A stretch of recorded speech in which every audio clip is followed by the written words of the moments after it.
So, dear colleagues, welcome to the first of two Intrans webinars on challenging the split systems.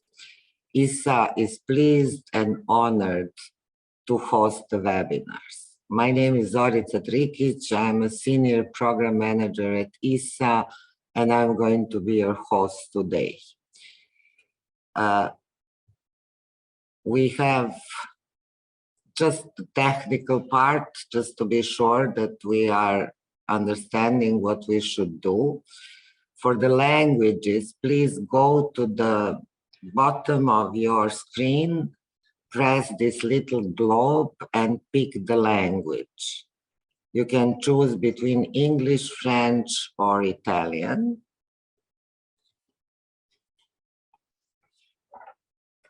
And if you have questions and answers or some comments or some ideas or some links that you would like to share with us, please use chat or question and answer box. You can see it on this screen. If you do not speak English, please leave the comments in your language, and my communication colleagues will try to do their best to translate your comments and questions. So let me welcome you again and officially open the webinar. For all of you who joined later, please go to the globe at the bottom of your page and pick the language. You can choose between English, Italian, and French. As I mentioned at the beginning, these webinars are organized under the Intrans project that aims to ensure that all children and families, especially the most vulnerable ones, benefit from warm and inclusive transitions. Inclusive and warm transitional practices in different settings by improving vertical continuity across daycare and preschool institution and primary schools, as well as horizontal continuity between home and early childhood education and care institution by strengthening both educational transition and pedagogical continuity. Early years transitions have gained attention in academic and policy debates in the last decade, but despite that, very few initiatives engage all key stakeholders, policymakers, professionals, children, families, and communities in creating warm and inclusive transition practices. These two webinars on challenging the split systems demonstrate the benefit of so much needed connection between policy, practice, and academia in addressing complex problems and creating more inclusive and nurturing environment for all children and every child. They also support and justify the need to engage all key stakeholders,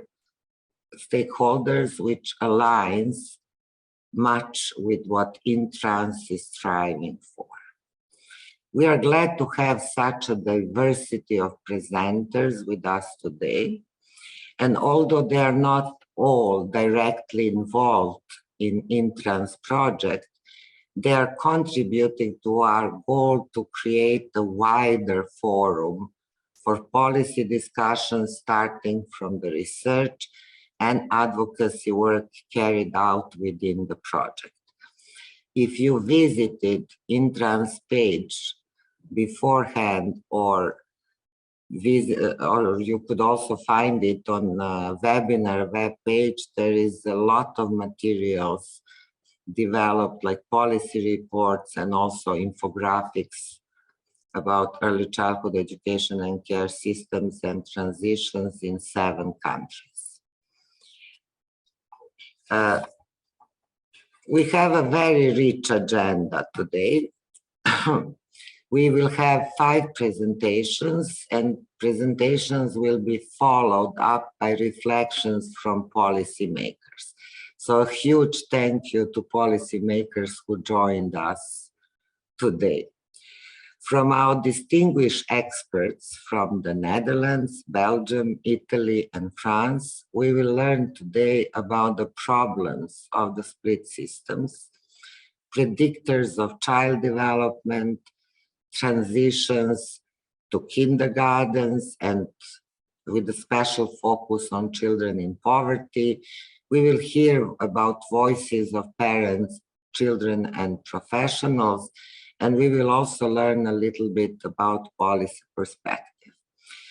Let us start by inviting Michel van der Broek from University of Ghent to introduce us to the working group and tell us something about the main problems of the split systems.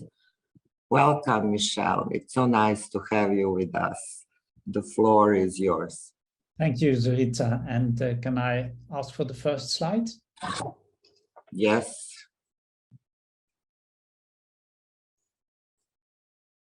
Okay. So we can immediately go to the next slide, in fact. So a few words of introduction to this first webinar where I want to very briefly explain why challenging the split system. And the split system means that we have a very separate organization for the care of the youngest children. Very often that means 0 to 3. And that we call childcare, and that is quite separately organized from the care and the education of the older children before compulsory school age. Very often that would mean from 3 to 6-year-olds.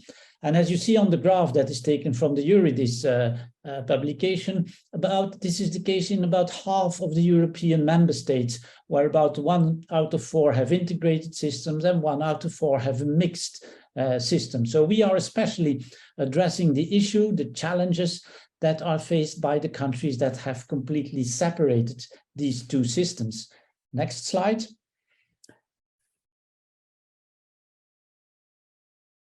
Thank you. What we see in almost all these almost all these countries with a split system is that it produces profound inequalities. It's very clear from this side. On the left, you see the uptake of preschool for children from 3 to 6-year-old in the European member states. And we see that overall there's quite high enrollments. And on the right-hand side, you see the uptake of children from 0 to 3. So that is a significant difference. What we also see is that countries who have an integrated system have much less inequality in the take-up. The orange, well, let's say differently, the blue lines are the overall uptake of all children. The orange lines are the children at risk of poverty. And so we see that in countries with a split system, there's not only a profound inequality between the younger and the older children, but also among the youngest children, between children from richer and poorer families. Next slide, please. Another inequality that is very salient in the split system is the inequality in staff. It is very generally accepted that staff, the professionals that take care of the children in kindergarten or preschool or whatever it's called for the older children, have a bachelor's degree or some sort of tertiary education, while the staff in the younger children, with the younger children is much more often trained at vocational level, at secondary school level, and as a consequence have also lower wages. Next slide. And that brings us to the financing. This is a graph from the OECD. And so we see the financing between the total for children up to 0 to 5, the public spending on early childhood education per child, 0 to 5 in total, and separated from 0 to 2 and 3 to 5 in those countries that have split systems. And we see that in almost all of these countries with split system, children above 3 years of age have quite larger funding than children, than the youngest children, as if the youngest children didn't matter so much. Next slide. And then, of course, there is the issue of transition, and several of the speakers today will speak about that also in the next webinar. We know from longitudinal studies that every transition in this young age and in the whole educational career, each transition increases the risk to early school leaving later on in the educational career. And this is especially salient for these very first transitions, and it is especially salient for children from the lower socioeconomic strata, because they are very often less familiar with the social and cultural capital that smoothen these transitions. And we see that in split systems in kindergarten, or in preschool, professionals implicitly assume that children have some experience with group care, such as in childcare, but we have seen that these experiences are quite unequally distributed among the socioeconomic strata. So the additional transition may reinforce the educational gap. Next slide. And then one of the very important issues is also the lack of a holistic view on children. Very often in split systems, we see that the care of the youngest children, that the youngest children in what we call childcare are reasonably well taken care of. That means that the emotional support, that's the orange bars in the graph, that the emotional support is average to good. But the educational support, the learning, the helping children to achieve their development to their full potential, this is the darker blue, is of much lower quality for the youngest children. And for the children in kindergarten, it risks to be quite the opposite, that there's a stronger focus on learning, on preparation for preschool, for compulsory school, but a lack of care, a lack of physical care, a lack of emotional care. So what we need is to look at what are the needs between 0 to 6 years, and how can we integrate physical, mental, and emotional needs? How can we integrate care and education in what the English call an educare pedagogy? And therefore, we need to have a shared language. We see very often in split systems that professionals who discuss each other across the splits have difficulties of understanding each other. We do not use the same vocabularies when we talk about children's needs. And that is also the case for policymakers. Next slide. So during the COVID pandemic, when we were all working from our homes, it was quite a coincidence to see that researchers in many different countries, but also policymakers in many different countries were reflecting on these split systems, on how should we go forward. And so in a rather informal way, researchers and policymakers from the Netherlands, from France, from Belgium and Italy met, and we continued to meet about once a month for the last, I would think about 1.5 years, or maybe even almost 2 years. And that's where we shared our research findings, where we shared reflections on innovative policy ideas. And so at a certain moment, about half a year, we decided that there was good materials and we wanted to share that with a larger audience. And so that is when we joined forces with the Intrans network and organized this series of 2 webinars. So today we will especially talk about the challenges, about the difficulties of the split system. Next time on the 1st of December, we will elaborate more on emerging experiments that try to overcome these challenges in these different countries. Back to Zorica for now.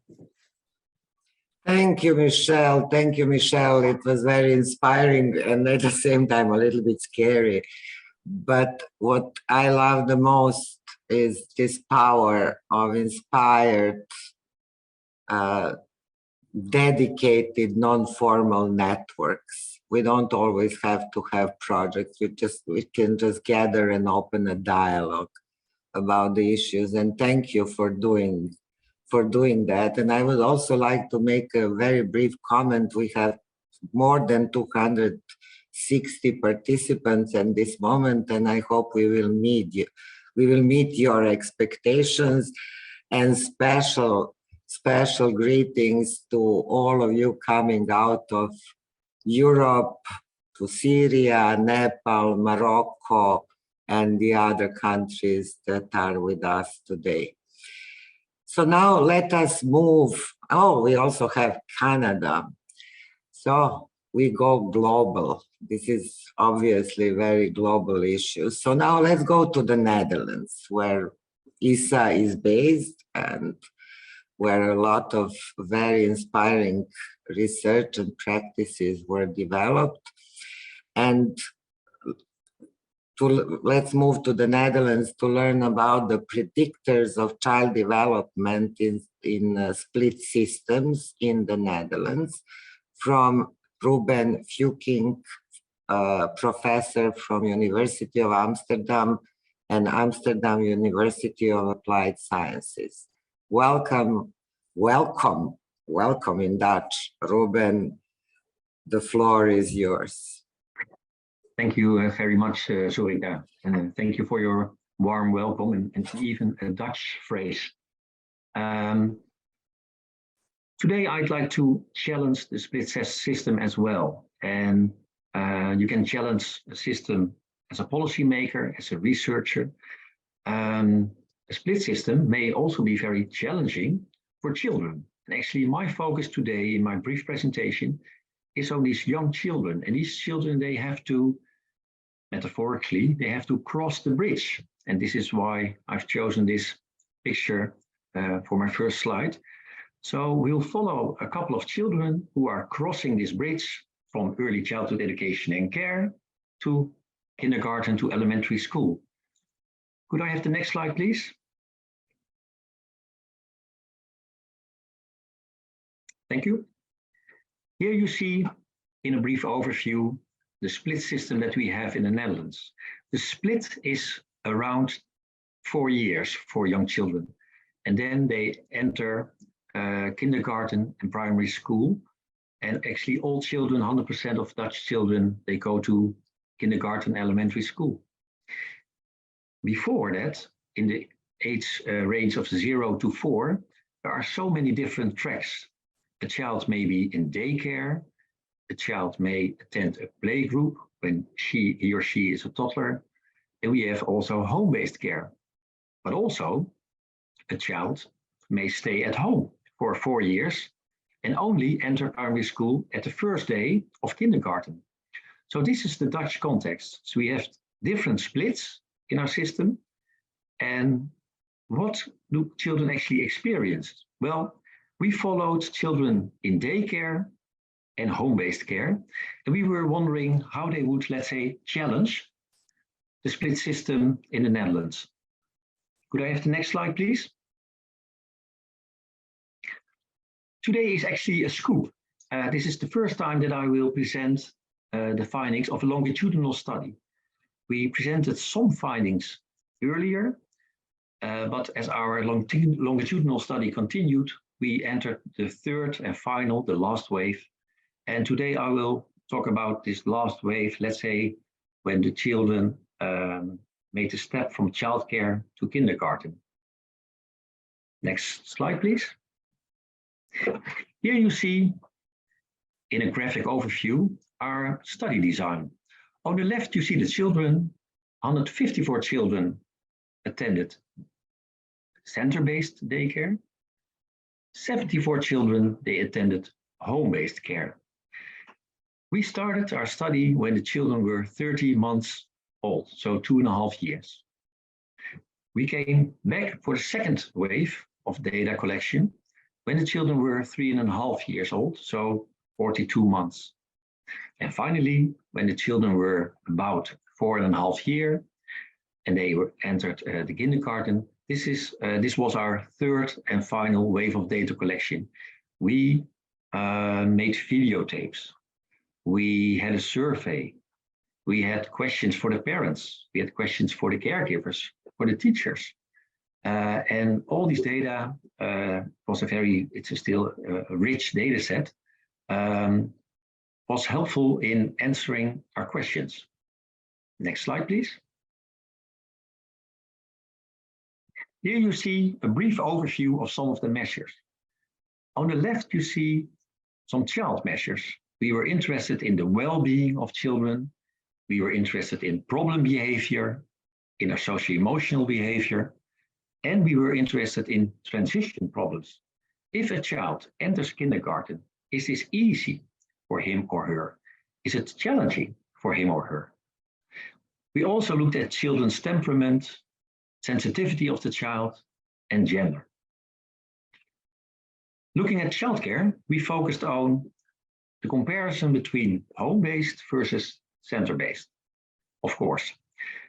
We measured process quality using the class.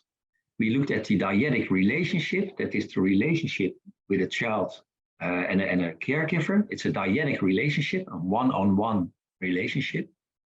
And also we looked at the quality of the physical environment. We also had some questions for the parents. We were, among others, interested in their socioeconomic status. We were interested in stress of parents. And we looked at whether they were born in the Netherlands or not. Next slide, please. These are the main outcomes. Because it's a brief presentation, let's jump into the conclusions. We found that the step from center-based early childhood education and care to kindergarten was easier for children than from home-based care. These children, they showed more social behavior according to the teacher in kindergarten. And this was a significant difference. So apparently there's a difference between home-based and center-based care. Apparently there's a difference between how to cross the bridge, so to speak. We also found that if you have more conflicts as a toddler in childcare, then it's very likely that you will show less social behavior in kindergarten, less well-being, according to the teacher. Conversely, if there is more closeness in the caregiver-child relationship, then there are less transition problems. So here we get a clue, sort of hint, what does children help in crossing this bridge when they experience this split in the Dutch system. We looked at various other characteristics in our models, and we found other characteristics are important as well. Certainty of children is a predictor of more well-being. A higher socioeconomic status of parents is related to more social behavior. And finally, more parental stress predicts less school readiness according to the teacher. So here you see different predictors at child level, at family level, and at system level. And these predictors, they predict in a significant way the transitional problems, the well-being and the problem behavior of Dutch children in kindergarten. Next slide, please. Looking at these results, you may wonder about all these different tracks that we have in the Netherlands. As I said, there are different ways how to cross the bridge. Maybe a possible track is to start with home-based care. A child grows up in a family-like environment with a relatively small group. When a child becomes a toddler, he or she may move to center-based care. And finally, a child may move to kindergarten. This is just an idea, it's a reflection on our empirical outcomes, and we started wondering which track is helpful for children. The track from center-based care to kindergarten may stimulate the social behavior of children, but it's also possible perhaps to build up slowly but steadily, to start with home-based care, then to move to center-based care, that's one split, and then finally to switch to kindergarten, and this is of course then the second split. Next slide, please. We were interested in the dyadic relationship. let's focus on this relationship a little bit more. Next slide, please. Scientific measures, they distinguish three dimensions. There's closeness between a caregiver and a child. There's dependency, which is not good. There's conflict between caregivers and children, which is not good either. Next slide, please. We noticed that there are differences between center-based and home-based care. We noticed that the relationship is closer in home-based care, whereas the levels of conflict and dependency were more or less similar for both types of care. Next slide, please. Maybe you wonder, is this sensitive and loving relationship between a professional and a caregiver not always positive? Because these children are so young, they are so highly dependent. Well, here is a drawing, two drawings from children from elementary school. On the left, you see a big heart, which indicates a positive relationship. On the right, you see a drawing made by a child of himself and the teacher. And I believe there's also a dog. Oh no, it's a doll, sorry, it's a doll. So again, we see the sun is shining. There's a very positive picture here. Then we move to the next slide. On the left, you see a different drawing. And this relationship seems somewhat troubled and perhaps negative. On the right, I'm not sure whether you can see it very clearly, but the student is standing on a hill next to a cannon, and he's even firing a big bullet to the teacher who's standing on the left. So apparently, these relationships, they have different qualities and different levels. Next slide, please. We discussed only briefly some of the findings from a recently completed study. We are still working on the report. We are still working on the interpretation and reflection. I presented today a difference between center-based care versus home-based care, and I briefly touched upon different splits in the Dutch system. And we see that some splits are maybe easier than others for younger children. Again, we have so many more splits, and there is so much to explore, just only for the Dutch context. But this longitudinal study shows significant differences between young children. Finally, I would like to close with, I think we should invest in positive relationships between a caregiver and a child. I think we should also, by the way, invest in positive relationships between caregivers and teachers, between early childhood education and care and school. And today, I think we are also investing in ourselves, in the relationship between policymakers, researchers, perhaps parents. Maybe you have another significant role and you are a stakeholder in a different way. So let's invest in relationships, not just for children, but also for ourselves. Thank you very much. Thank you, Ruben. Very inspiring. And I love when Dutch people are talking about building bridges. We can stop worrying. They're experts in building bridges. So I'm sure you will come up with some very good solutions. But I think it's very important that we all pay attention on interactions and relationship. And thank you for seeing this gathering as a place where we can meet and create something new. Paulo Freire used to say, when people meet and start to discuss this is the moment when the world starts to change. So I hope we are doing it today. Thank you so much. Thank you very much. So, as we heard by now, split systems affect the most vulnerable children the most. There's no doubt about that. And our colleagues from France, Pascal Garnier and Sylvie Reina from Sorbonne Paris Nord University Experience Research Laboratory will tell us more about the transition to kindergarten in France and experiences of socialization in split systems with a special focus on children in poverty. Pascal and Sylvie, bienvenue. The floor is yours.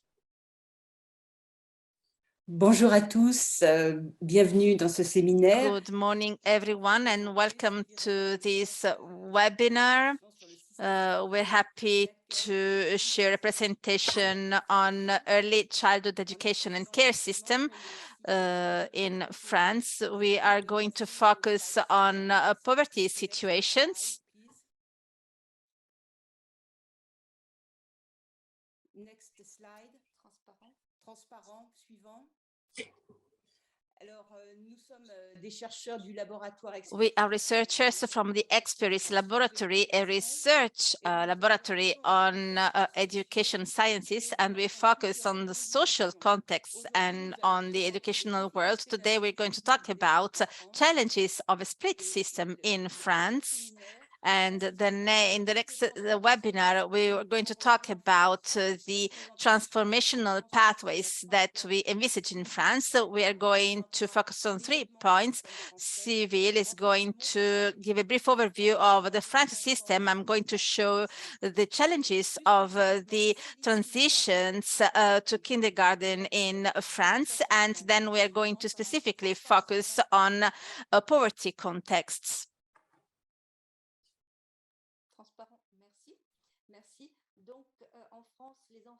In France, the children under 6 are welcomed in a split system under the protection of 2 ministries. On one side, the Solidarity Ministry for the care, the daycare of children under 3 years of age. And then we have the National Education System for the kindergarten, starting from 3 years of age. We are seeing what is the situation. On one side, we have the younger children under 3 years on the left of the screen, which are part of the daycare system. Not all children are involved in this. About 40% of these do not go to school, do not go to the daycare facilities, they remain home. Then we can see in red that parents sometimes have recourse to an individual daycare model, which is the most frequent one.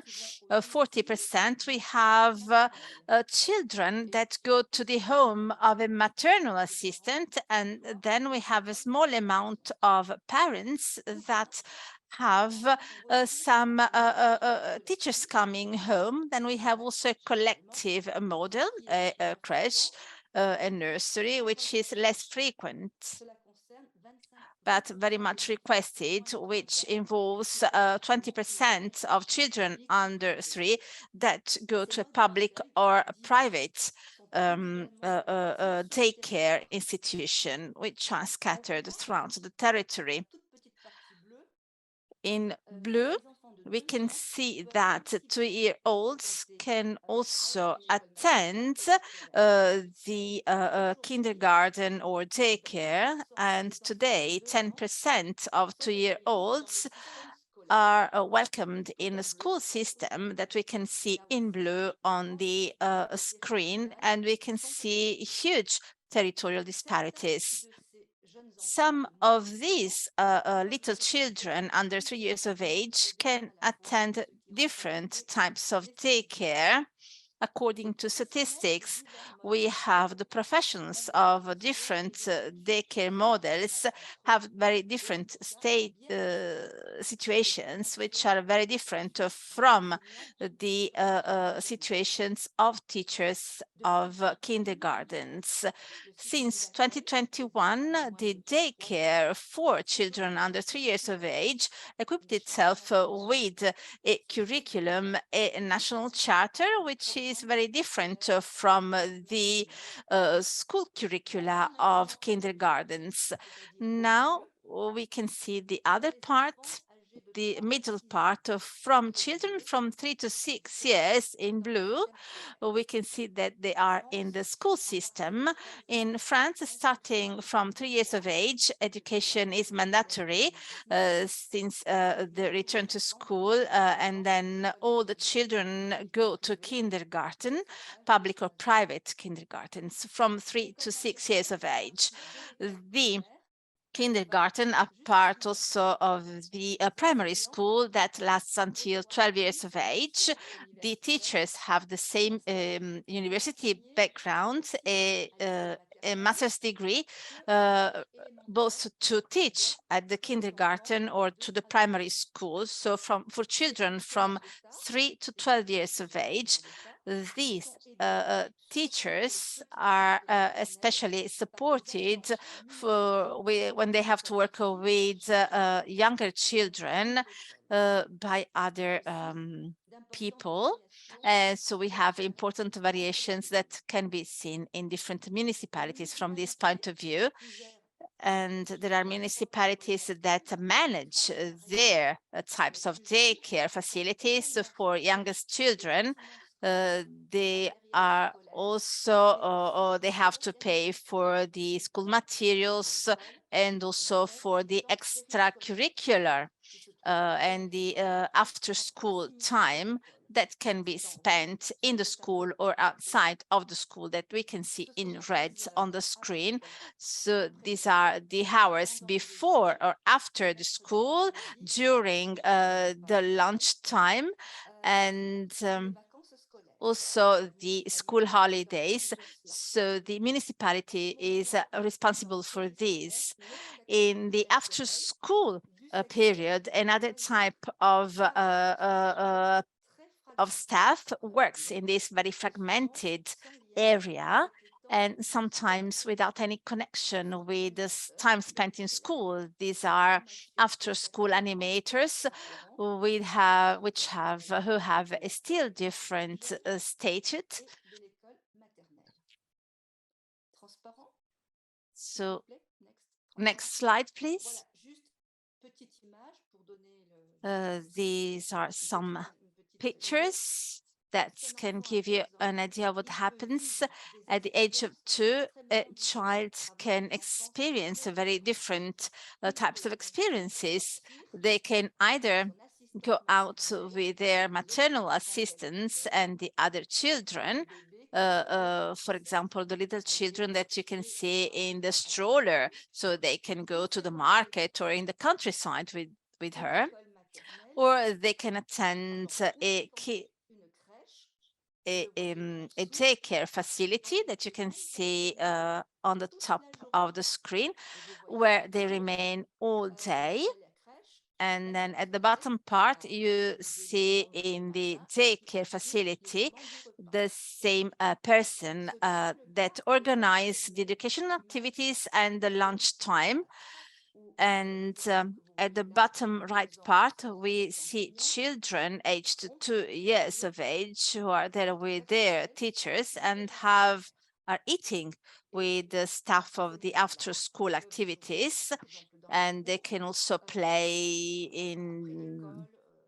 outside of the school after the school hours or during the holidays.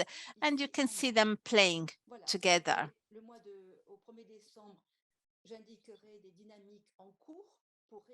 So there are some dynamics that are aimed at reducing these variables, these differences, and in order to create an inclusive and warm transition, when Pascal will have shown the different difficulties that are represented by such a split system.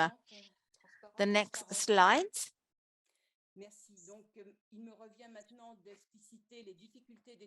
Now let's see what are the challenges of the transitions to kindergarten, starting from the 2 collective research projects that we have developed on children of 2 to 3 years of age. in different daycare systems or educational systems, and another research project that can compare the two systems. What are the challenges of transitions to kindergarten? The first factor is represented by the conditions for the supervision of children, especially the the difficult ratio between the number of staff and the number of children per day. And so we have one teacher for 24 children with a strong discontinuity of staff during the day. The second factor is the multiplicity of professionalisms between the professionals working for the animation, for the education, and for the daycare. And so there's a very strong shortage that we can see throughout France. The third factor is focused on the material conditions of schooling, which are very variable in terms of agents, of premises, etc. The fourth factor is the lack of specific training of teachers, the so-called school teachers that hold a master's degree, so that have the same type of training for children from 6 to 12 years, but they don't have a specific training for children from 3 to 6 years of age. And then we have school-based forms of teaching and learning, and this is based on a rationalization, a formalization of knowledge. Another factor are the collective forms and rhythms. So what is in the center of attention is the classroom group. So the children go all together to the toilet, etc. They just do everything together. So it is just about the classroom group, not the individual needs and requirements of children. Then we have the lack of dialogue and communication with families. Families are considered as pupils, parents, before and after the return to school.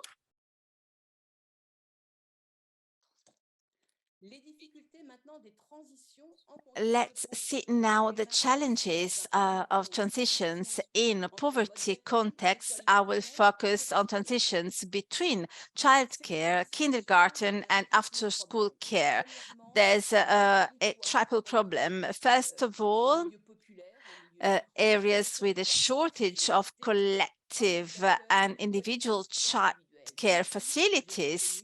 Two figures in particular, we have the absence of daycare from 0 to 3 years of age in 40% of the urban policy districts, that is the most, the poorest districts in the city, and 20% of childcare needs are satisfied, while at the national level, 60% of children can benefit from a daycare, be it an individual daycare or a collected one.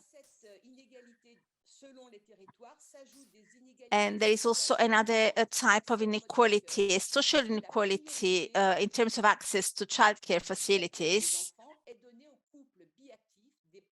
because the priority is given to biactive couples of both working parents. These transitions between childcare facilities, when a child is welcomed in a childcare facility, we have a number of disciplinary self-constraints and collective rhythms.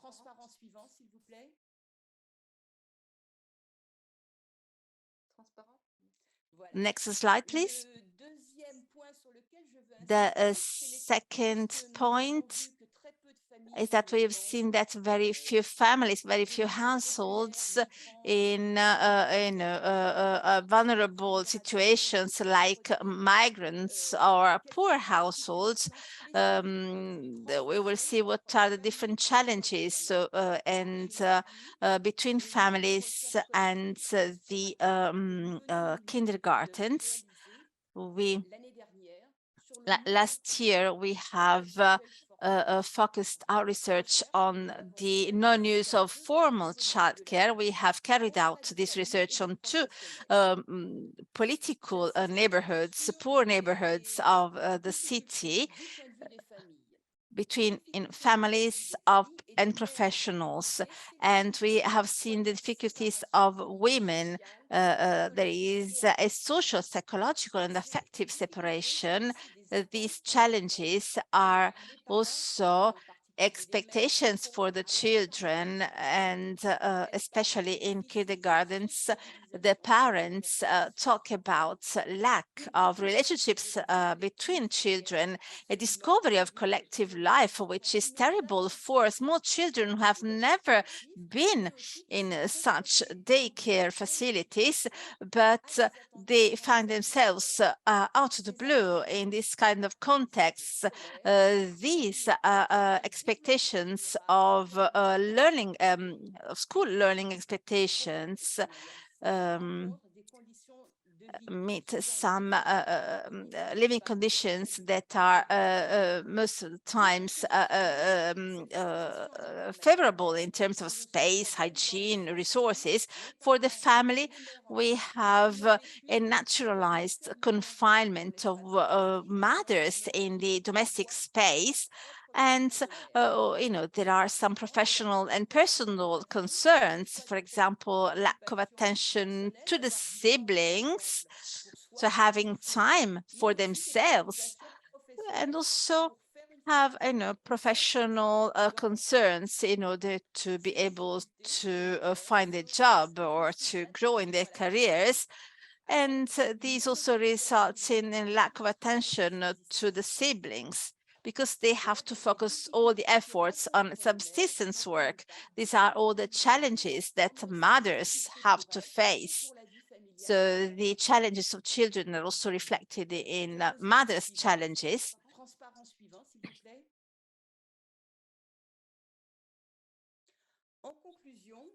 In conclusion, I would like to focus on challenges of transitions, which are heightened by the so-called schoolification of kindergartens,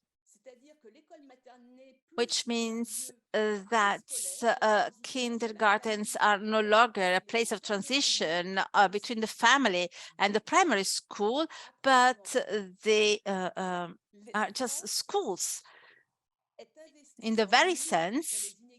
So we have to fight against, there are, pervert effects of combating social inequalities in educational achievement.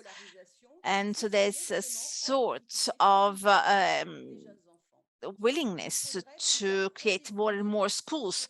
We should refine the meaning of transitions, not just in school preparedness, but also taking into account children as they are starting from inequalities and their specific requirements, their specific needs and their families' needs. We have to say that France is a very centralized country with national policies which are based on the territory and at that level, the territorial policies. So we see that there are many social and spatial inequalities. Last point is the matter of a governance of split systems. We have the Ministry of Education, and on the other side, so we can see a daycare system and the national education system, which has to aim for a balanced partnership between the early childhood sector and the national education. We will focus on this next time. We will see the different bridges that we can build that we call passerelle. Thanks for your attention. Thank you so much, Pascal and Sylvie. It was very interesting, and I think it can be applied to so many countries in Europe and globally. The tendency for schoolification, and one one model fits everybody and all. So thank you so much for stressing these things. Until now, we heard what researchers have to say. I think it's time to give floor to policymaker. And our first discutant is Reina Klosterman, policy advisor from the Ministry of Social Affairs and Employment, childcare department in the Netherlands. Welcome, Reina. Thank you for joining us. And the microphone is yours. Yes, thank you, and thank you for inviting me to this this webinar. Yes, as you said, I'm a policy advisor of the Ministry of Social Affairs and Employment. That's in the Netherlands, the ministry that is responsible for childcare policy. And I will give some comments on the challenges of a split system from the Dutch point of view. And first, to understand the challenges of the split system, it is necessary to share some major characteristics of the Dutch ISSA system. Ruben informed us already a bit about the Dutch context. I will add some more points of that. Next slide, please.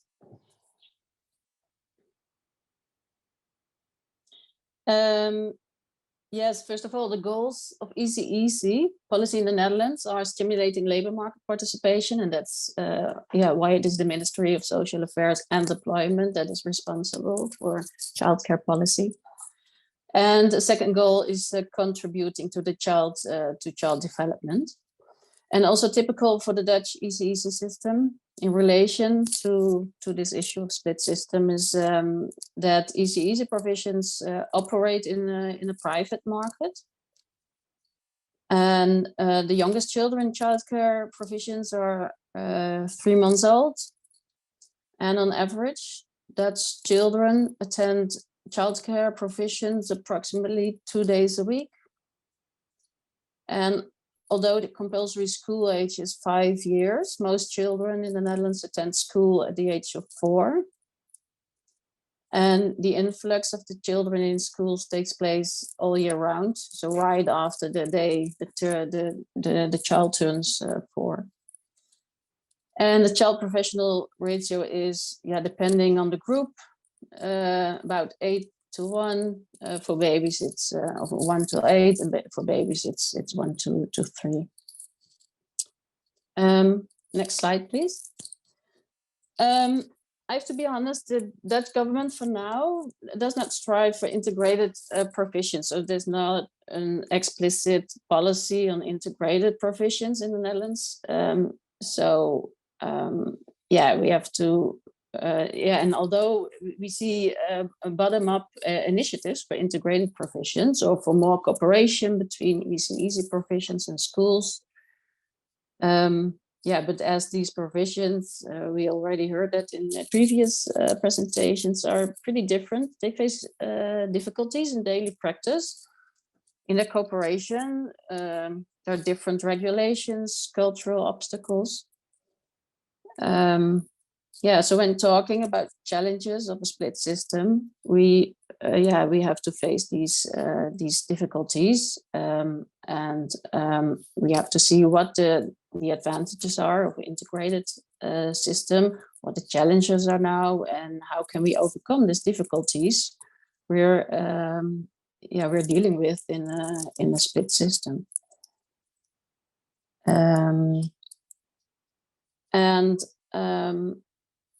Furthermore, the situation now is, and we spoke to parents also about this issue, that the parents are used to a lot of flexibility in their choices for certain ISSA provisions and schools. ISSA provisions have their pedagogical visions, schools have theirs and have their cultural and religious backgrounds, and parents choose provisions and schools that connect with their backgrounds, and parents may also switch to provisions that better suits to their pedagogical visions. So it is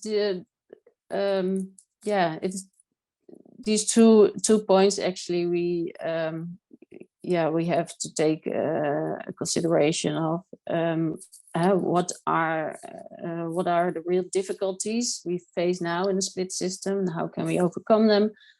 And you have to take into consideration the flexibility now for parents and the provisions. So one of the difficulties in the split system, and we spoke already about that, is could be the transition from the easy provision to school. And we've done some research on that, whether the transition is problematic for children and under what circumstances there will be a smoother transition for the children. And first of all, according to the researchers, it seemed that most children did pretty well during and shortly after the transition. We don't know that for the longer term. And when children do experience difficulties in a transition, it seemed that they had, for example, not attended an easy provision before going to school, or they were from disadvantaged backgrounds, or they needed special care. So especially for these kids, is the question, what can be done to smoothen the transition? And then you have to take a look at the surroundings of the child of that certain age. It has to do with the home situation, with the easy provision, and the new school. And the researchers proposed possible successful interventions considering these surroundings of children that has to do with the transition. And if you look at the connection, next slide, please. Oh no, sorry, the previous. Yeah, if we look at the connection school-home, the researchers mentioned that it could be important to intensify the cooperation between parents and professionals, especially at the start of school, and to pay special attention to the cultural background of the parents and the children. And in the connection of easy and school, it would be good that professionals in easy and teachers at schools professionalize on the young child, for example, in education and training. And in relation to the needs of the child and the school start, the researchers suggested to think about maximizing group sizes, reducing the child-teacher ratio, or start at school in cohorts, rather than a single influx of the child when it turns 4. So to conclude, given the split system now we have to deal with, I would say it would be good to focus on intervention that can smoothen these transitions, and for example, on the points I just mentioned. And it's important to put effort in closer cooperation between professionals and the professions, the provisions and parents, and to build networks between the professionals of provisions and schools. Yes, and we will, of course, keep doing research on this issue, like the research Ruben told us about. And we have to find out what's the best for the development, given we have to deal now with the split system, and we cannot change the system into an integrated system. And we have to pay special attention then for children with the disadvantaged backgrounds, and with attention to inclusion. So thank you. Thank you so much. I think that we had the opportunity to listen to a warm and reflective policymaker. And maybe while I was listening to you, I was thinking maybe like we are talking about transition of children from different levels, maybe we should also give some time for the system to transit from one format to another. So Reine, thank you so much. It was very inspiring listening to you. Michelle, do you have some secret from the chat box for us? Well, our time is limited, but I would just maybe raise one question to Ruben from the chat. From Pascal and Sylvie, we learned that transitions may play out quite differently related to previous experience, and that's also confirmed in your research, Ruben. But what we did not hear from your research is how about children who did not have previous experience in childcare when they transit to kindergarten? Would you have anything to add to that? Yes, I'll try to answer your question. This is interesting because in our study, it was the step from ECEC to kindergarten. So all children had a stepping stone. But there are children who just jump from home to kindergarten. And this means that you make the step or the jump from a family, presumably with 2 children on average. And suddenly you are in a class with about 30 children, perhaps even a little bit more. I think this is challenging for young children. What we know from the Netherlands, it's a highly diverse group that stays at home and only shows up at kindergarten at the age of 4 or 5. It's highly diverse related to socioeconomic status, to home language, and therefore it's very hard to say something about the average child that does not attend childcare, but goes straight to kindergarten. However, we do know that it's a challenging track for children. This is what we do know. Okay, thank you. Thank you both. Now it's time to hear the voices from parents and professionals. And Katrien van Lier from VBGK Center for Innovation in Early Years and Marie Hausen from University of Leiden, both from Belgium, will tell us more about the experiences of parents and professionals with transitions in Belgium. Welcome, warm welcome to Katrien and Marie. I don't see Katrien. Hopefully she will pop up soon. Hi. Warm welcome to both of you, and you're going to do a very interesting presentation, half in French, half in English, and the microphone is yours. Un grand merci, Zorica. Alors, Marie, we don't hear you. présenter... Marie, we don't hear you. Thank you so much. Okay, now. It's okay? Michel, tu m'entends? Does it work? Oui. Can you hear me? I hear you. Sur le canal français. I can hear you. Okay, so. Ça y est? Ok. Merci, Zorica. Let's start.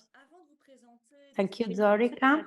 So before presenting experiences in terms of parents and professionals, I would like to give you a few context elements. As for Belgium, well, Belgium is a federal state made of 3 communities: the Flemish community, the French community, and the German-speaking community. Of course, the political areas like family services, child assistance, and social educational well-being and so on are regulated at the level of communities. And so there might be differences between, let's say, the Flemish community and the French community that we also call Walloon-Brussels Federation. So the results, the findings we are presenting derive from the Flemish and Francophone context. So without getting into detail about the organization, which you will find on the documents uploaded on the website, you see that in the Walloon-Brussels Federation, the structure of the service and care and education services is split. On one side, we have places for the reception of children, but also for out of school periods, and up to 6-year-old, it is under the responsibility of ministry. And then we have the preschool education from 2.5 year up to 6 under the responsibility of the Ministry of Education. Since 2020, the school is compulsory since a 5-year-old, both in the French community and the Walloon-Brussels Federation. As for the childcare services, they are paying one, and 50% of children attend it. The rest of the school is free, and the majority of children is enrolled. It doesn't mean necessarily that they are attending the school. So the transition from a family to the school, so the centers happen at 2.5 here. So the school system, so the problem of transition was the object of several studies, both in the Flemish and French community. The analysis we're going to present are based on two major studies and research analysis. In the Flemish community, this was the object of a PhD thesis on the study of the extent of care and education at the preschool, plus a project, research projects and action involving 30 schools, more or less. Within these studies, from a methodological point of view, we also had some focus groups of parents with a migratory background. For instance, in the French-speaking community, we have a PhD thesis which is ongoing on the mechanism which are implemented at the level of kindergarten. So some practices were declared during interviews to parents, and also there were conclusions with two case studies, quite global ones, where remarks and interviews with professionals and parents were carried out. As for the professionals, what we observe is that there is a split system between the childcare, so a dimension of care, and the one of education. As for a general picture with a representative sample of professionals, the professional declared having some troubles with young children getting to the school system. Nevertheless, just a few practices or provision would like to have this transition smoother, less traumatic.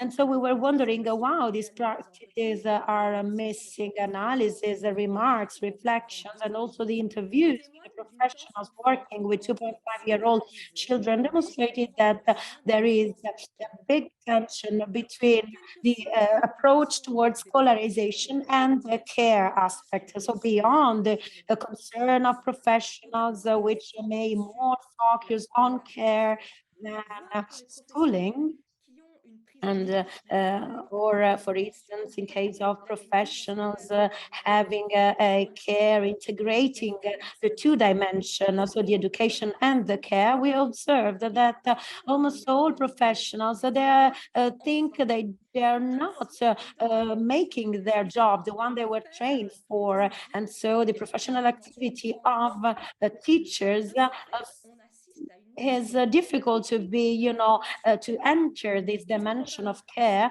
And so it needs to be externalized, outsourced with an assistant to take care also of the body of the children, so the physical care along with the relational side.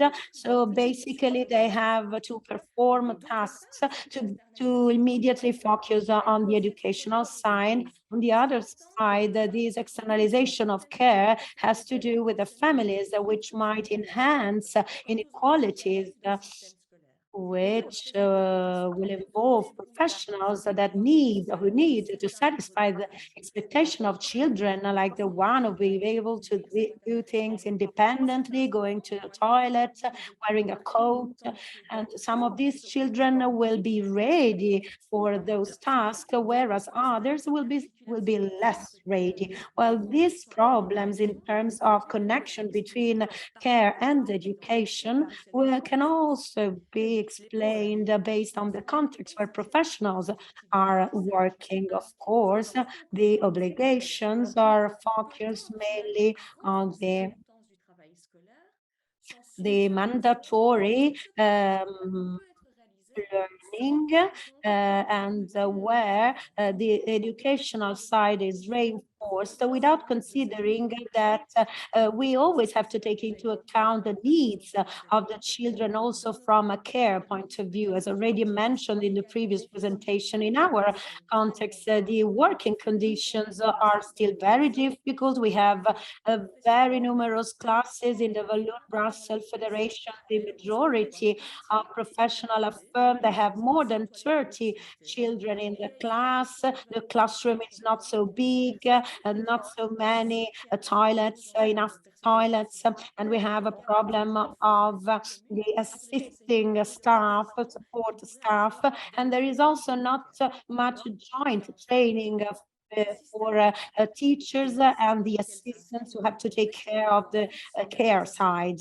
And then, of course, there is a split also in the political system, which enhances the difficulty to have an edu-care approach where, you know, the situation should be combined the two. I give the floor to. Okay, thank you, Marie. I will share with you some results of the Belgian studies on the side of parents when they actually enter preschool education with their child, and that's at the age of 2.5 or 3 to 3 years old in Belgium.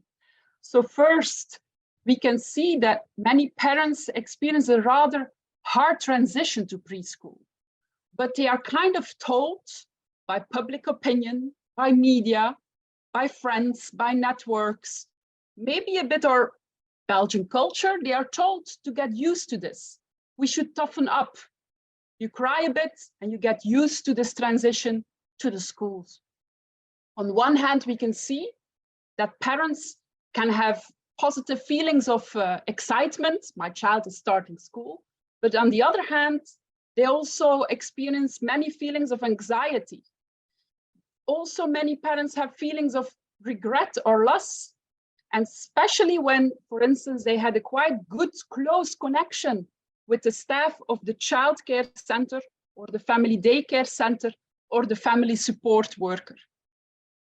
Secondly, although we as policymakers often think that parents, and specifically parents in societally disadvantaged situations, that they maybe are not so much interested in school, and we have to convince them to go to school, we actually see in our studies that parents are very much convinced that this could have an added value going to school for learning, socialization, dealing with diversity, etc. But they have a lot of questions on the physical and emotional care. Will they take care of my child? Will my child be supported when they go eating? When my child be supported when he or she has to go to the toilet in preschool? If my child cries and it's alone, will somebody be there to take care of my child? So in essence, they ask, do you see my child? Will you pay attention? And will my child belong in the school? Will it have a place? And this is quite important also specifically to groups who have a bigger distance with the school system or who previously had negative experience with school system. Will my child be included? It's also remarkable that when we talk with parents about their experience in preschool, actually many parents don't have a lot of information. They do not know what is going on with their child in preschool, but they would like to experience, they would like to know, and they would like to see with their own eyes what is happening with their child in the class, but also during recess, so during the whole day of school. We can see that parents would like to have clear information, but more they also urge, they like to have places where they can communicate with the ISSA staff, with the preschool staff on caring issues and educational issues. And quite good to realize is that although some parents do not ask questions, or they do not pose questions, or they do not really approach the teacher or childcare workers in preschool, it's not that they do not have questions, but we can see that parents actually consciously or unconsciously take a rather subordinate position. They say, well, this is just the way it is. Who am I to question this? So this is quite important. And we can see in our studies, both in the French and in the Flemish community, that the combination of this caring deficit in the preschool education, combined with the democratic deficit, where the dialogue is rather difficult, that it results often in feelings of distrust. And parents, specifically if they have previously negative experience with the preschool system, or they do not know really the Belgian preschool system because they migrated, etc., they tend to or want to keep their children rather at home. Maybe it's better that I take care of my child at home. And this is, of course, very important to realize when we think about social inequalities and we want to have a good school start for everybody. This is quite important to realize that parents are very important and the caring dimension is very important to take on board. Some concluding reflections. It's quite interesting. Belgium, you know, is a bit of a complex country. Marie explained the federal level. We actually have, in the 60s, 70s, we have a kind of separate development of the school system, a total separate development in 1989. So we have Flemish minister and we have a French minister for the educational system. But we did studies in both communities, but we exactly say the same problematic issues in that transition to preschool. And that's the mismatch in care, the mismatch in communication between staff and parents, which causes stress for parents, also for the staff. And that can result in a negative influence in the end on the development and the learning opportunities of young children already at the start of preschool. What could be an alternative? Well, why not think about places where we can have reciprocal dialogue between staff and parents on care, learning, upbringing, and socialization as shared concerns? We should invest in warm and inclusive transitions for all children in preschool, irrespective of their previous experiences, whether they were in childcare, at a family daycare, at home, whether they came from Syria, whether they moved from another area. We should make sure that children and parents have a warm, welcoming time when they start school. And finally, the need in our Belgium ISSA split system for having a more professional educare approach is absolutely essential.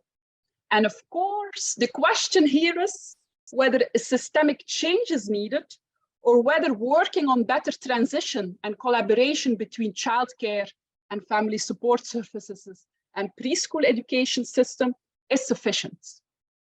Voila. Thank you very much for your attention. Merci beaucoup. I love this voila. It was a pleasure listening to this very passionate presentation. Thank you, Catherine. I think it's very important that people become aware that we have to talk with each other and we have to respect each other. And I think it also relates to what Ruben was talking about and French colleagues.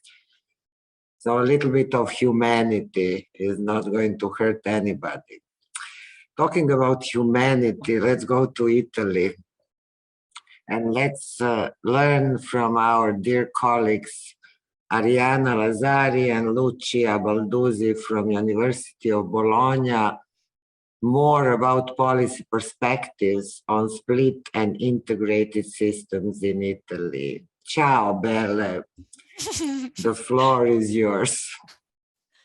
Thank you, Zarissa, for the warm introduction. I would also like to mention that I will present our joint contribution while Lucia will answer the questions which will be raised in the chat, if any.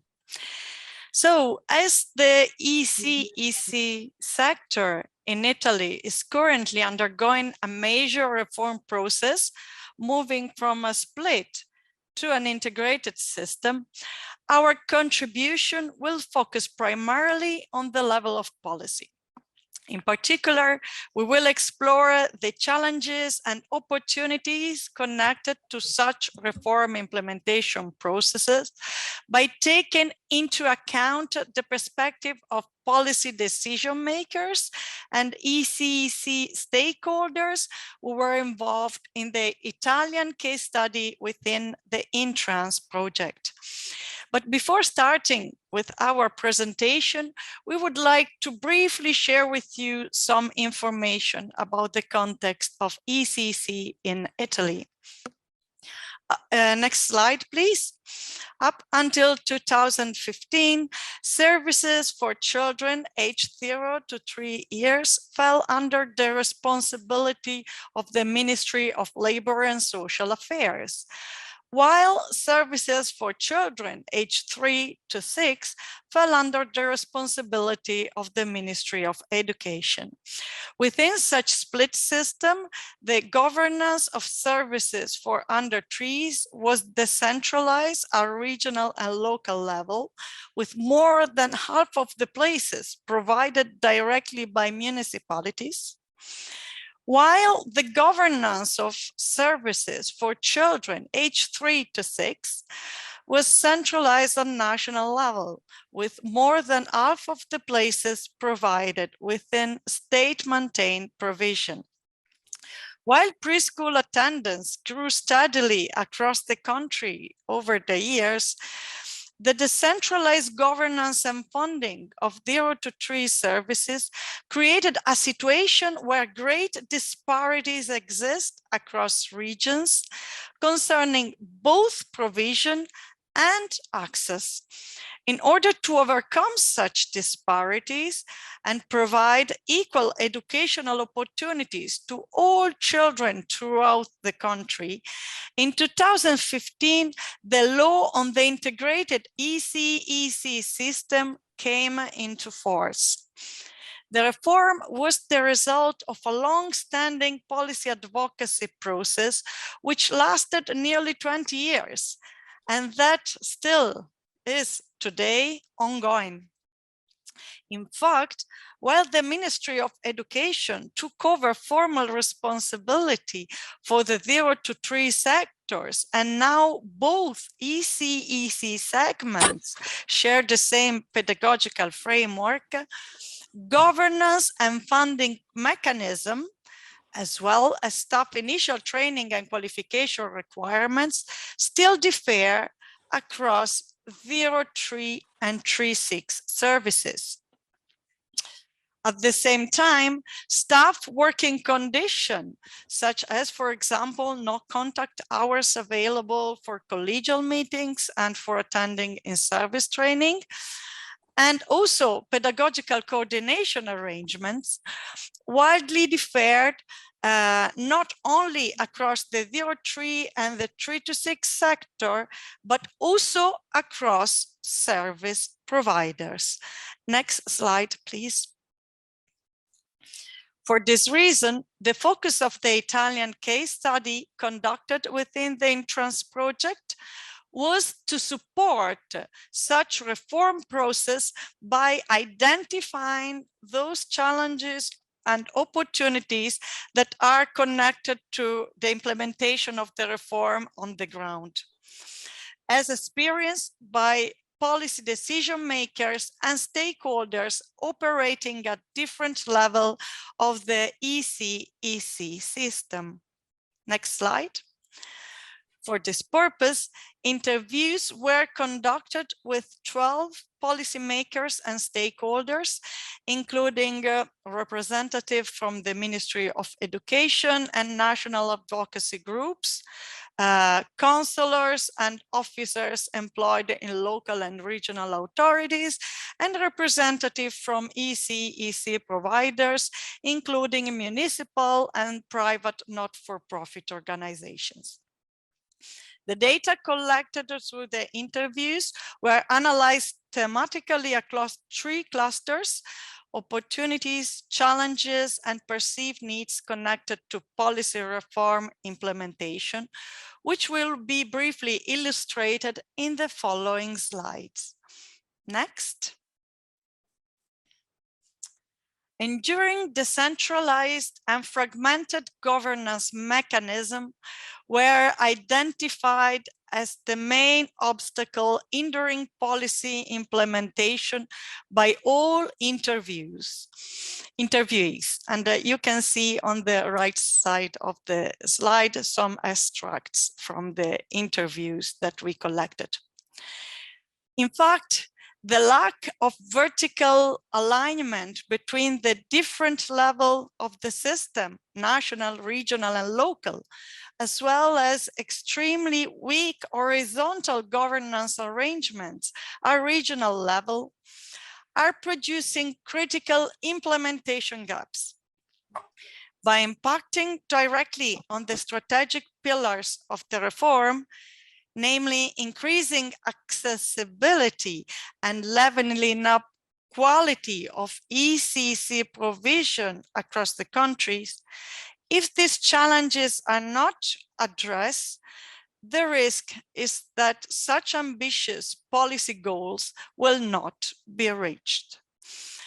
At the same time, the lack of coordination network across EC providers at local level is putting at risk the continuity of educational pathways for children and their families, as exemplified by the extreme variance in transition practices that range from non-existent in some cases to the experimentation of seamless educational continuity pathway in integrated 0 to 6 centers.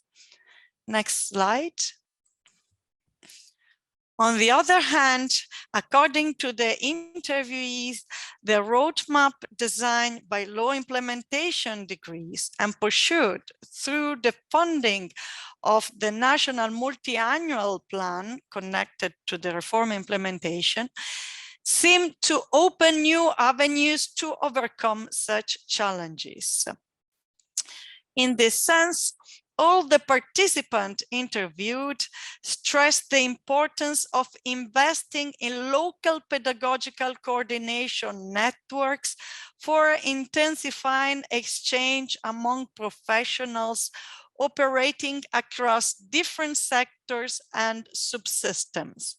The idea is to create a common vision and a common language. While so far pedagogical coordinators' role were envisaged only in municipal and private subsidized provision, concurrently with the implementation of the law on the integrated system, coordination and leadership roles have started to emerge also in state-maintained preschool. At the same time, the 0 to 6 pedagogical framework recently released by the Ministry of Education after a nationwide consultation seems to have brought a new impetus to the local experimentation focused on transition and educational continuity between 0-3 and 3-6 services. Although it needs to be said that these experiences are mostly carried out within established network of ECC providers rather than across different providers. All in all, the view of interviewed participants seems to converge around the fact that the implementation of the policy reform on the integrated EC system will critically depend on 2 factors. The first is the reciprocal interplay between top-down and bottom-up initiatives, complementing each other. And the second element, which is perceived to be important, is the reciprocal interplay between policy measure aimed at streamlining governance and funding mechanism and pedagogical support measures aimed at engaging ECC professional in educational experimentation. So these two elements need to coexist and to work together at the political and the pedagogical level. Next slide, please.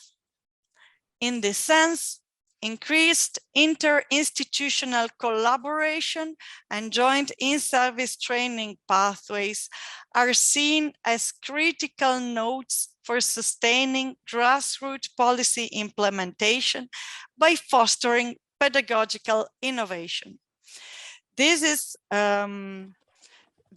also the area in which policymakers perceive as potentially useful the role of university researchers as catalyzer of participatory learning processes leading to cross-fertilization.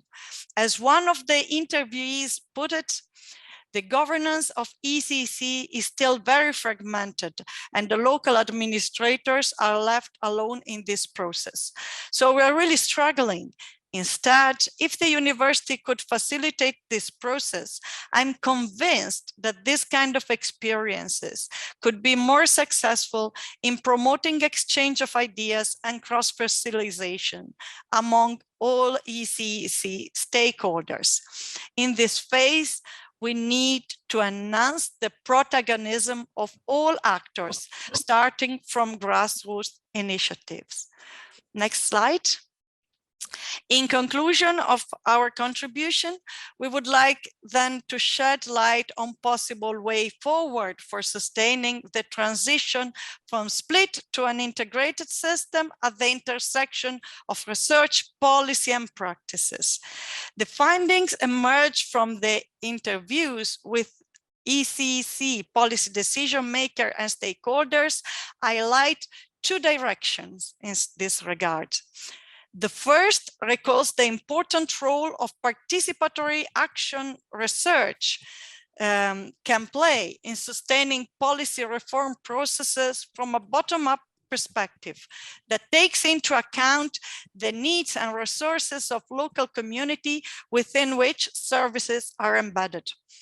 And the second calls for a renewed attention on the role that university institutions, research centers, and training organizations could play to foster pedagogical experimentation by supporting educators, teachers, and pedagogical coordinators to create interprofessional learning communities through nurturing joint continuing professional development. But this will be the topic for the next webinar. So we end here our presentation, thanking you all for your attention. Thank you, Ariana and Lucia, for this presentation.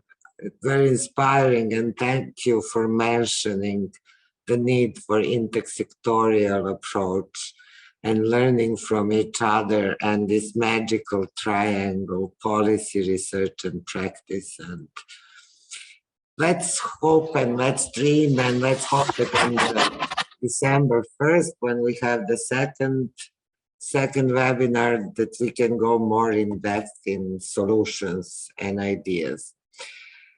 I would like to invite now Ministry of Education. I would like to invite Ministry of Education, Daniela Marocchi, to hear her reflections on everything that we have heard. And thank you so much for being with us. And thank you so much for your engagement in Intrans project and trying to connect research practice and policy level. So microphone is yours, Daniela. Grazie a tutti per l'invito e soprattutto Thank you for having me, first of all, and especially for giving me the opportunity to share with you all these insights about the opportunity to review the split systems. I think that this review shouldn't lead forcibly to an integrated, to an unitarian system that can be valid for all the contexts. We have already heard from the experience of Italy, which chose the third way between a totally integrated and a totally split system. They chose to focus on the organizational and managerial abilities of the three age segments, trying to integrate them in a common pedagogical perspective built on the binomial of education and care. Now I'm going to focus on some of the elements that have emerged during this webinar, focusing on the three different aspects of this integration. The first plan is the institutional plan. We have seen that in split systems, there is a complexity from the point of view of the regulation of the system, because there are different actors at different levels. There are different ministries which have different purposes. Some of them are more focused on the educational level. Some others are more focused on the care aspects. There are also territorial or local levels. We have seen that in Belgium, there are 3 language communities. And so the situation over there is even more complex. And there are also different types of management, public or private. The fact that there are different actors, different levels of responsibility makes it possible to valorize the territories and their peculiarities, because it favors the possibility to meet the needs and specific local requirements. But on the other side, we have seen that we risk increasing inequalities when we can't guarantee equal opportunities for all. So in this way, we have a two-track system, and especially in the 0-3 sector, there are strong inequalities between the regions. So what we need is a governance in which all the stakeholders have to participate with specific roles and duties, a vertical type of governance between the central level represented by the state, the governments, the regions, etc., the municipalities, and also the involvement of all the services of the territory, therefore an alliance among all stakeholders in order to increase the ISSA services within the communities. In this respect, it is very important to have a coordination at the central level. This role is given to the Ministry of Education with an interinstitutional cooperation, both in with the horizontal and vertical approach, in order to identify the instruments, in order to discuss about sensible areas, meaning the education, the use of resources, etc.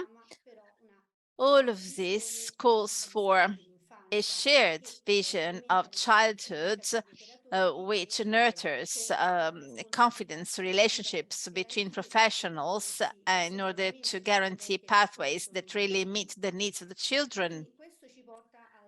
This leads us to the second tier of the matter, the pedagogical side of the matter. It is important to share a common vision of pedagogy of childhood, a vision based on integrated system with an educational approach. In other words, a child-centered service, the choice of giving the coordination of all the ISSA sector to the Ministry of Education in Italy doesn't just have a formal value, but also a substantial value, because it is given due to the awareness that each child is has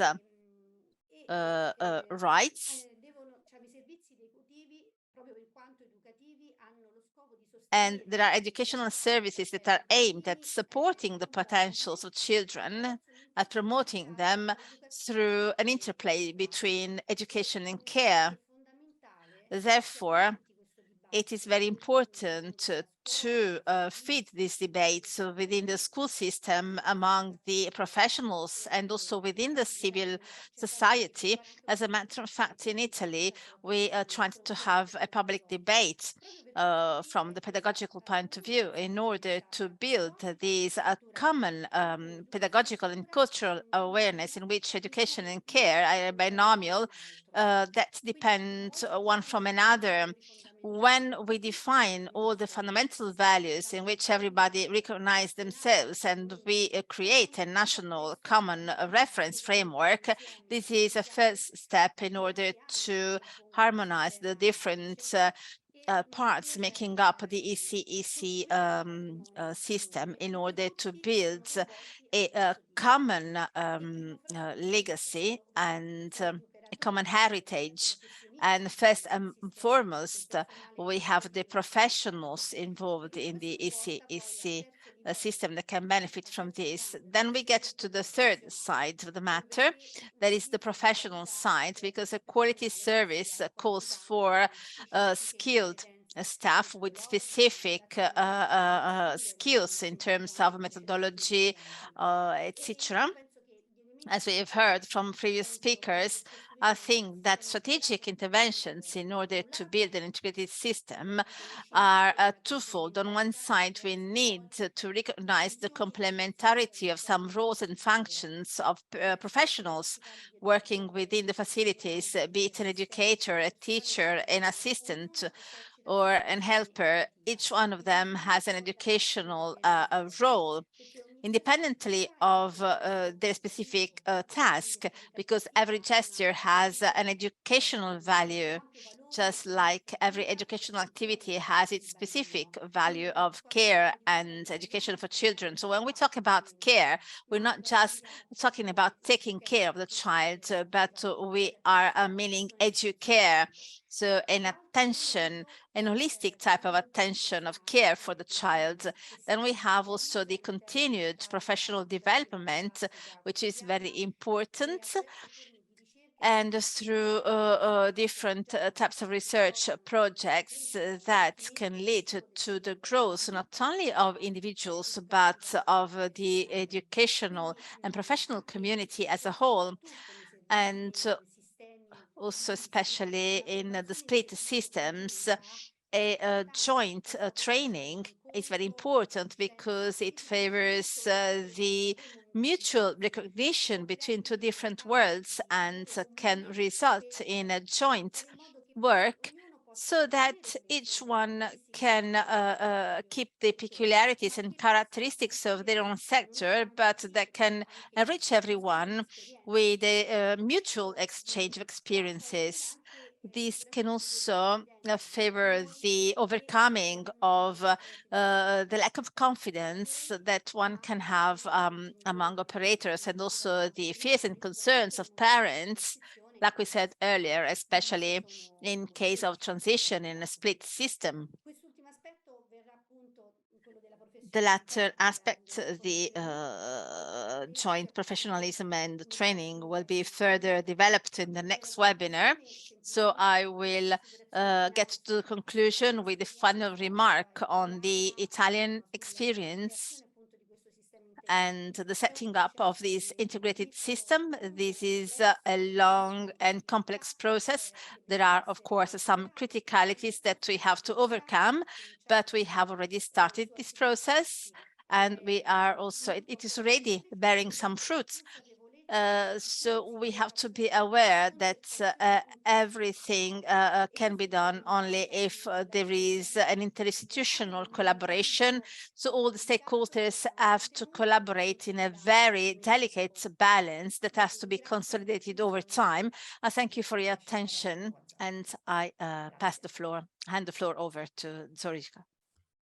Thank you, Daniela. You reminded us on the competence system of working together, of how much we need synergy and how much we have to join forces to, as you said, bring different worlds which are not so different together.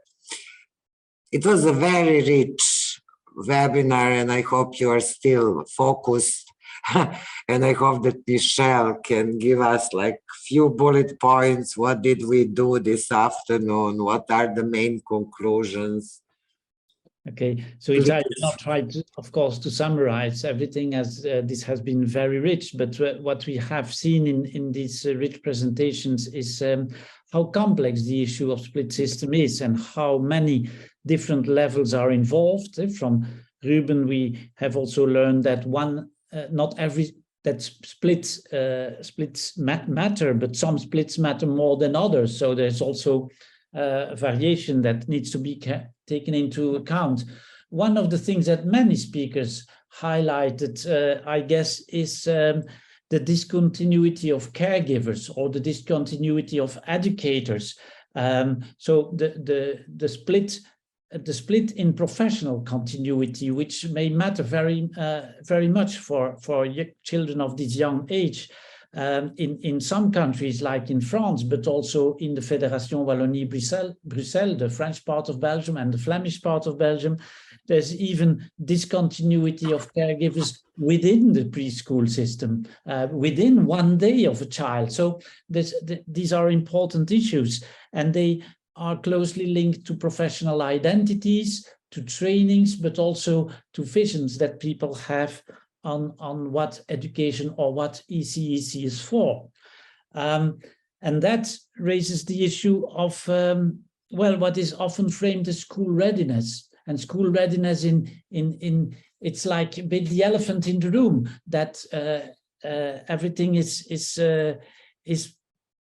put in place to make children ready for what comes next, like kindergarten is preparing children for school, and then childcare is preparing children for, well, this very concept of school readiness is of course related to what Pascal Garnier has labeled the schoolification of early years, making school readiness also a parental and therefore a private responsibility rather than a public responsibility. But more fundamentally, Catherine also implicitly raised this question: what are we doing? What is ISSA for?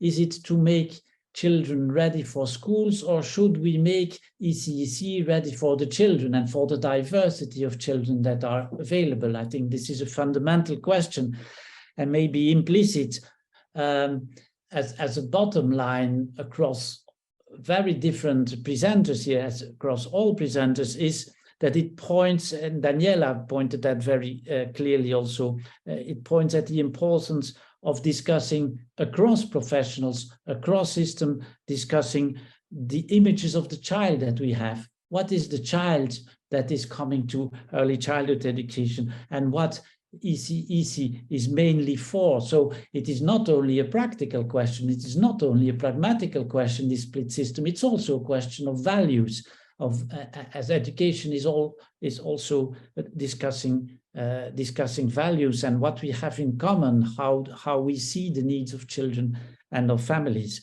One of the and that is a matter of professionals, but that is also involving parents, and that is also, of course, involving policymakers.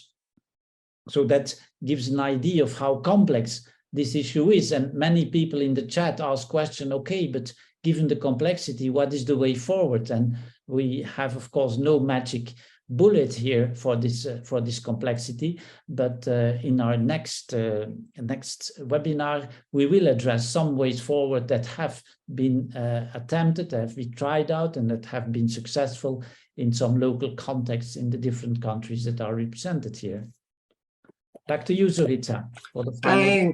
Thank you, Michelle. We don't have a magic wand, but we have a dream and we have a dedication. We are dedicated to create more inclusive and nurturing environment, but not only for children, but also for caregivers, parents, or professionals. And it was nice to hear that we have to build alliances. We have to work together. And every time that's my experience, every time when we mention that we have to work together, this question pop up like, it's so complex. It's not. It's about culture of dialogue and exchanges. And as Ariana mentioned, making these intersectorial learning communities. And in ISSA, every training that we do, we try to bring different sectors together because they're not so different as they might think, or it's written on the paper. Thank you so much. And back to basics, image of the child and our values. So I would like to ask Vanessa for the last slide, because we came to the end and we are on time, surprise. I would like to thank all of you who joined this webinar, especially you who are still in the middle of, who are entering the middle of the night. Thank you, a huge thank you to all our discutants and presenters, to translators, to my colleagues, Vanessa and Teresa, ISSA communication team. And we hope to see you on December 1st for the second webinar, when we are going to investigate alternative paths to address critical issues raised by maintaining split systems and seek for solution. But what I like today the most is that all presenters, they didn't say, let's replace one system with the other.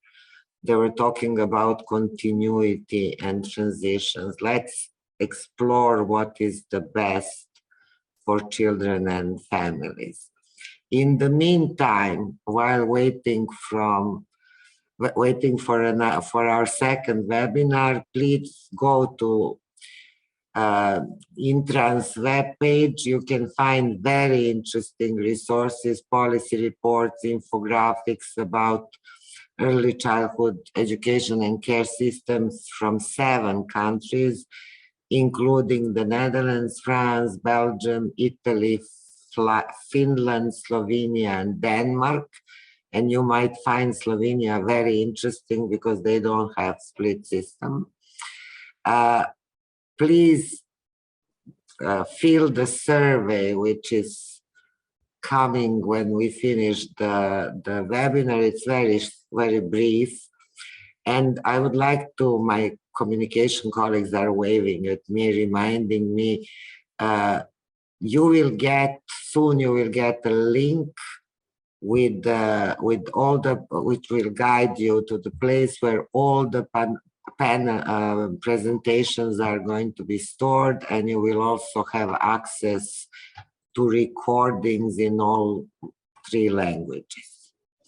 Thank you so much. Maybe presenters wants to put their cameras on, but maybe it's time to say good night, have a nice day, or have a nice morning, and let us not give up. Goodbye. Thank you so much.